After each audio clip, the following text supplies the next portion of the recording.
हो चुका है और सीजन के पहले ही मुकाबले से पहले एक बहुत बड़ी खबर सामने आ चुकी है।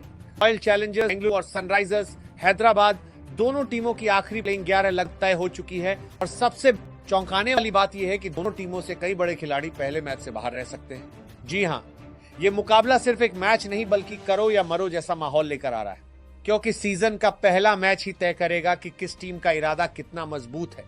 और जब बात हो डिफेंडिंग चैंपियन आरसीबी की, तो दबाव भी दोगुना हो जाता है। कोच और मैनेजमेंट ने इस बार बड़े फैसले लिए हैं, कुछ ऐसे फैसले जिन पर फैंस सवाल भी उठा रहे हैं और कुछ फैसले ऐसे भी हैं जो मैच का पूरा रुख बदल सकते हैं। आगे इस वीडियो में हम आपको बताएंगे आरसीबी और एसआरएच की पूरी फाइनल प्लेइंग 11, वो 3 बड़े बदलाव जिनसे टीमों का संतुलन पूरी तरह बदल गया है, और साथ ही ये भी बताएंगे कि आखिर इस मैच में किसका पलड़ा भारी नजर आ रहा है। लेकिन उससे पहले अगर आप भी चाहते हैं कि आपकी फेवरेट टीम इस सीजन धमाकेदार शुरुआत करे तो वीडियो को एक लाइक जरूर कर दीजिए। आईपीएल 2026 का पहला मैच 28 मार्च को खेला जाएगा। मुकाबला होगा रॉयल चैलेंजर्स बेंगलुरु और सनराइजर्स हैदराबाद के बीच।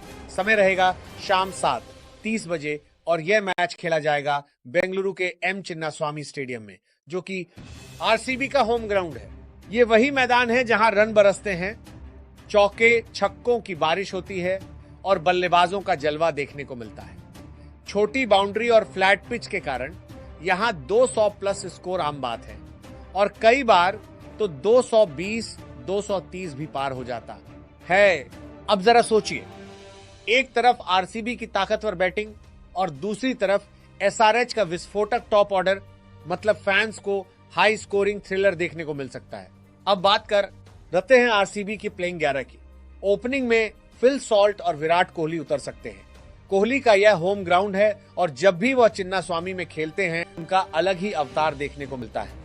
यहाँ की पिच और छोटी बाउंड्री कोहली के खेल के बिल्कुल अनुकूल है और यही वजह है कि वह इस मैदान पर अक्सर स्कोर बना नजर आते हैं। फिल सॉल्ट की बात करें तो वह शुरुआत से ही आक्रामक बल्लेबाजी के लिए जाने जाते हैं। अगर सॉल्ट और कोहली की जोड़ी पावर प्ले में टिक गई तो विपक्षी गेंदबाजों के लिए शुरुआती ओवर ही मुश्किल बन सकते हैं। एक तरफ सॉल्ट का अटैकिंग गेम और दूसरी तरफ कोहली का क्लास, ये कॉम्बिनेशन किसी भी टीम के लिए खतरे की घंटी है। नंबर 3 पर देवदत्त पडिक्कल उतरेंगे। पडिक्कल के पास लंबी पारी खेलने की क्षमता है और वह टॉप ऑर्डर को स्थिरता देने का काम करते हैं। अगर ओपनिंग अच्छी हो जाती है तो पडिक्कल रन गति को बनाए रख सकते हैं और अगर जल्दी विकेट गिर जाए तो वो पारी को संभालने की जिम्मेदारी भी उठा सकते हैं। नंबर 4 पर कप्तान रजत पाटीदार होंगे। पाटीदार के ऊपर इस बार दोहरी जिम्मेदारी है, एक बल्लेबाज के तौर पर रन बनाना और कप्तान के तौर पर सही फैसले लेना। पिछले सीजन में उन्होंने अपनी बल्लेबाजी से काफी प्रभावित किया था लेकिन अब उनसे लगातार प्रदर्शन की उम्मीद की जा रही है। उसके बाद टिम डेविड और जितेश शर्मा मिडिल ऑर्डर को मजबूती देंगे। टिम डेविड अपनी पावर हिटिंग के लिए जाने जाते हैं और डेथ ओवर्स में वह कुछ ही गेंदों में मैच का रुख बदल सकते हैं।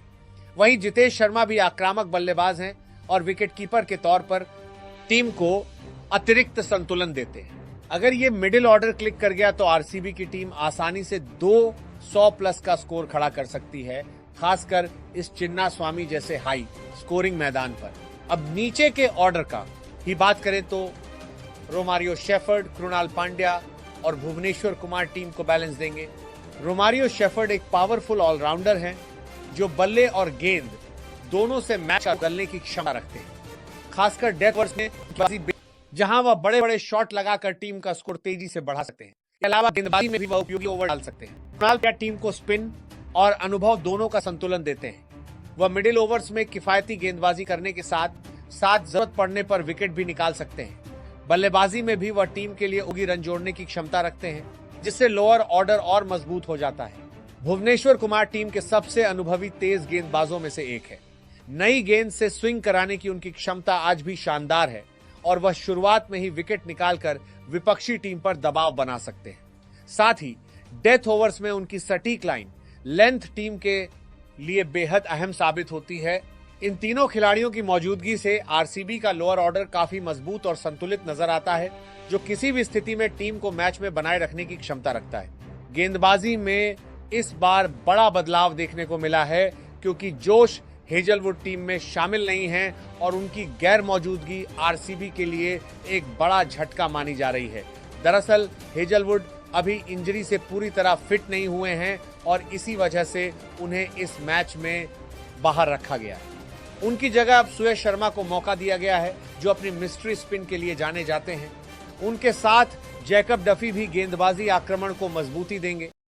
हेजलवुड जैसे अनुभवी तेज गेंदबाज का बाहर होना टीम के संतुलन को थोड़ा कमजोर जरूर करता है, क्योंकि वह पावर प्ले और डेथ ओवर्स दोनों में काफी असरदार साबित होते हैं।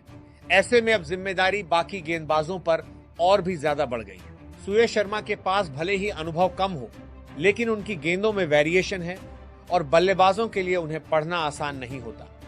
अगर वह मिडिल ओवर्स में विकेट निकालने में सफल रहते हैं तो टीम को बड़ा फायदा मिल सकता है। वहीं जैकब डफी अपनी लाइन, लेंथ और अनुशासन से बल्लेबाजों को बांधकर रख सकते हैं। लेकिन यहां एक बड़ा सवाल उठता है, क्या ये बॉलिंग अटैक इतना मजबूत है कि एसआरएच की बैटिंग को रोक सके? क्योंकि अगर गेंदबाज लाइन से भटके तो यहां रन बरसने में देर नहीं लगेगी। अब बात करते हैं सनराइजर्स हैदराबाद की। ओपनिंग में अभिषेक शर्मा और ट्रेविस हेड उतरेंगे। यह जोड़ी पावर प्ले में ही मैच खत्म करने की क्षमता रखती है। अगर ये दोनों चल गए तो फिर गेंदबाज सिर्फ गेंद उठाते ही रह जाएंगे। अभिषेक शर्मा अपनी आक्रामक बल्लेबाजी के लिए जाने जाते हैं और शुरुआत से ही गेंदबाजों पर दबाव बनाना पसंद करते हैं। वहीं ट्रेविस हेड का अंदाज भी बिल्कुल बेखौफ है। वह बिना समय लिए बड़े शॉट खेलने लगते हैं। अगर इन दोनों ने शुरुआत में ही लय पकड़ ली तो पावर प्ले में ही मैच का मोमेंटम पूरी तरह एसआरएच के पक्ष में जा सकता है।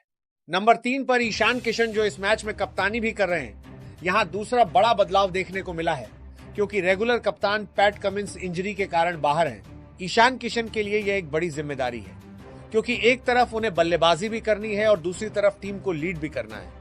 उनका आक्रामक खेल टीम के लिए फायदेमंद हो सकता है, लेकिन कप्तानी का दबाव उनके प्रदर्शन को कैसे प्रभावित करता है, यह देखना काफी दिलचस्प होगा।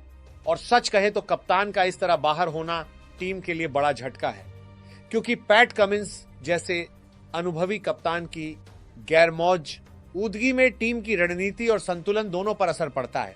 लेकिन अब ईशान किशन पर जिम्मेदारी है और देखना होगा कि वह इस दबाव को कैसे संभालते हैं। अगर वह बल्ले और कप्तानी दोनों में सफल रहते हैं तो एसआरएच इस मुकाबले में बड़ा उलटफेर भी कर सकती है। नंबर 4 पर हेनरिक क्लासेन। यह खिलाड़ी अकेले मैच पलटने की ताकत रखता है। अगर क्लासेन सेट हो गए तो फिर कोई गेंदबाज सुरक्षित नहीं है।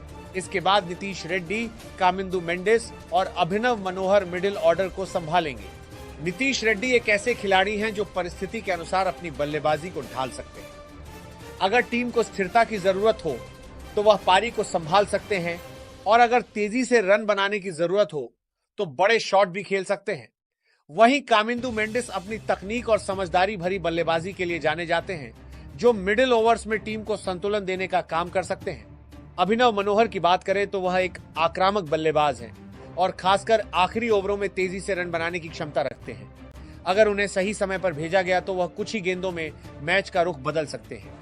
गेंदबाजी में हर्षल पटेल, जयदेव उनादकट, ब्रायडन कार्स और हर्ष दुबे नजर आएंगे। हर्षल पटेल अपनी स्लोअर गेंदों और डेथ ओवर्स की गेंदबाजी के लिए जाने जाते हैं, जहां वह बल्लेबाजों को बड़े शॉट खेलने से रोक सकते हैं। जयदेव उनादकट अनुभव के साथ गेंदबाजी में विविधता लाते हैं और जरूरत पड़ने पर विकेट निकालने की क्षमता रखते हैं। ब्रायडन कार्स अपनी तेज गति और आक्रामक गेंदबाजी के लिए जाने जाते हैं, जो बल्लेबाजों पर दबाव बनाने में मदद कर सकते हैं। वहीं हर्ष दुबे स्पिन विकल्प के तौर पर टीम को संतुलन देंगे और मिडिल ओवर्स में किफायती गेंदबाजी के साथ विकेट भी निकाल सकते हैं। अब बात करते हैं हेड टू हेड रिकॉर्ड कि आरसीबी और एसआरएच के बीच मुकाबला हमेशा कांटे का रहा है, लेकिन आंकड़े देखें तो एसआरएच का थोड़ा पलड़ा भारी रहा है। हाल ही के मैचों में भी एसआरएच ने कई बार आरसीबी को हराया है, खासकर वो 287 रन वाला मैच जिसने पूरी दुनिया को हिला दिया था। लेकिन इस बार कहानी अलग है, क्योंकि आरसीबी अपने होम ग्राउंड पर खेल रही है और फैंस का सपोर्ट भी पूरी तरह उनके साथ होगा। अब सवाल यह है कि आखिर इस मैच में जीत किसकी होगी। अगर आरसीबी की बैटिंग चल गई तो उन्हें रोकना मुश्किल होगा, लेकिन अगर एसआरएच के ओपनर्स ने शुरुआत में ही हमला बोल दिया तो फिर मैच पूरी तरह एक तरफा भी हो सकता है। ओवरऑल देखा जाए तो आरसीबी थोड़ा फेवरेट लग रही है, लेकिन एसआरएच को हल्के में लेना बहुत बड़ी गलती होगी। अब देखना होगा कि कोच के फैसले सही साबित होते हैं या फिर फैंस की नाराजगी सही निकलती है। क्योंकि अगर गलत प्लेइंग 11 के साथ टीम उतरी तो हार तय है। अपनी फेवरेट टीम का नाम कमेंट में लिखें और अगर वीडियो पसंद आया तो लाइक और चैनल को सब्सक्राइब करें, क्योंकि आपका सब्सक्राइब ही हमारी ऊर्जा है। जय हिंद, जय भारत।